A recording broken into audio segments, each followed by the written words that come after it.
तो स्विट्जरलैंड के खूबसूरत पहाड़ों के बीच दावोस में दुनिया के सबसे ताकतवर लोग 2024 वर्ल्ड इकोनॉमिक फोरम के लिए इकट्ठा हुए हैं। लेकिन जिस दुनिया पर चर्चा करने वो आए हैं, वो खुद एक बड़ी अजीब पहेली बनी हुई है। चलिए इस पूरे मामले को जरा समझते हैं। सोचिए, द गार्डियन ने तो यहां तक कह दिया कि ये पुरानी दुनिया को बचाने का शायद आखिरी मौका है। इस साल की थीम है संवाद की भावना, जो एक ऐसी दुनिया के लिए रखी गई है जो पहले से कहीं ज्यादा बिखरी हुई और बंटी हुई है। दांव पर बहुत कुछ लगा है।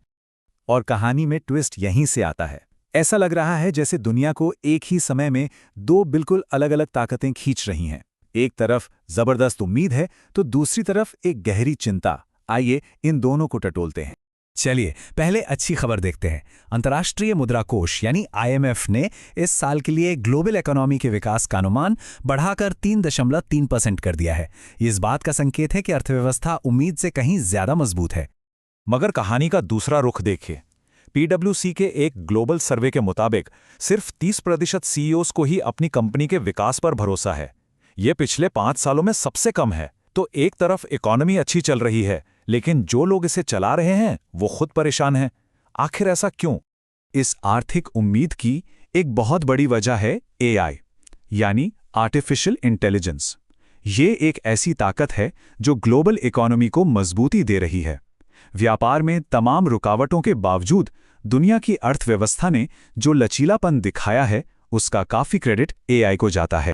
और ये बात सिर्फ हम नहीं कह रहे, IMF भी यही मान रहा है। उनका कहना है कि टेक्नोलॉजी में, खासकर AI में जो ये जबरदस्त उछाल आया है, वही इस मजबूत आर्थिक प्रदर्शन के पीछे का एक बड़ा कारण है। कंपनियां भविष्य की इस टेक्नोलॉजी पर बहुत बड़ा दांव लगा रही हैं। इस चार्ट को देखिए, साफ पता चल रहा है कि AI प्लेटफॉर्म्स में पैसा पानी की तरह बहाया जा रहा है और इसमें सबसे आगे फाइनेंशियल सर्विसेज हैं। लेकिन बाकी इंडस्ट्रीज भी इस दौड़ में पीछे नहीं है और वो भी इस टेक्नोलॉजी में अरबों डॉलर लगा रही हैं। और ये रफ्तार रुकने वाली नहीं है, बल्कि और तेज हो रही है। फाइनेंशियल सर्विसेज में AI पर होने वाला खर्च कुछ ही सालों में लगभग 3 गुना होने का अनुमान है। 2023 में $35 बिलियन से बढ़कर 2027 तक $97 बिलियन, मतलब एक बहुत बड़ा टेक्नोलॉजी का बदलाव हो रहा है। तो एक तरफ तो AI के सुनहरे सपने हैं, लेकिन दूसरी तरफ आज की हकीकत में कुछ ऐसी चिंताएं हैं जो इन नेताओं की नींद उड़ाए हुए हैं। इकोनॉमी के मजबूत होने के बावजूद उन्हें कई बड़े खतरे साफ दिखाई दे रहे हैं। तो आखिर वो कौन सी बातें हैं जो दुनिया के इन बड़े बड़े बिजनेस लीडर्स को रात में सोने नहीं दे रही? PwC का सर्वे बताता है, व्यापार को लेकर झगड़े, साइबर अटैक का डर और दुनिया भर में फैली अस्थिरता, ये सब उनकी लिस्ट में सबसे ऊपर हैं। और मामला सिर्फ बिजनेस तक ही सीमित नहीं है। जरा वर्ल्ड इकोनॉमिक फोरम के ही एक एक्सपर्ट की ये बात सुनिए। ये हमें याद दिलाता है कि कोविड-19 ने हमारे हेल्थ सिस्टम की जो कमजोरियां दिखाई थी, वो आज भी मौजूद हैं। मतलब सबसे बड़ी और डराने वाली बात यह है कि हम कोविड-19 से कोई खास सबक सीखे ही नहीं। भविष्य की महामारियों से निपटने की तैयारी पर काम लगभग रुक सा गया है, क्योंकि दुनिया का ध्यान आर्थिक और राजनीतिक संकटों पर ज्यादा है और ये हमें भविष्य के लिए बहुत असुरक्षित बना रहा है। तो उम्मीद और डर की ये सारी बातें आकर मिलती हैं दावोस 2024 के समिट में। यहाँ ये सारे वैश्विक तनाव खुलकर सामने आ रहे हैं। चलिए देखते हैं कि इस साल की बैठक में कौन कौन है और क्या क्या दांव पर लगा है। इस साल दावोस में जो लोग जमा हुए हैं, वो लिस्ट काफी लंबी और प्रभावशाली है। 130 से ज्यादा देशों के करीब 3000 नेता, जिनमें 65 देशों के प्रमुख और 850 से ज्यादा टॉप CEOs शामिल हैं। अमेरिकी राष्ट्रपति जो बाइडेन और यूक्रेन के राष्ट्रपति वोलोडिमिर ज़ेलेंस्की की मौजूदगी इस बैठक को और भी अहम बना देती है। तो बंद दरवाजों के पीछे किन बातों पर चर्चा हो रही है? असल में ये दुनिया की आज की सबसे बड़ी चुनौतियां हैं। यूक्रेन का युद्ध, AI का भविष्य और ग्लोबल इकोनॉमी की स्थिरता। यहां होने वाली हर बातचीत के नतीजे बहुत दूर तक जाएंगे। लेकिन कहानी का एक और पहलू है, वो जो इस शानदार समिट के बाहर हो रहा है।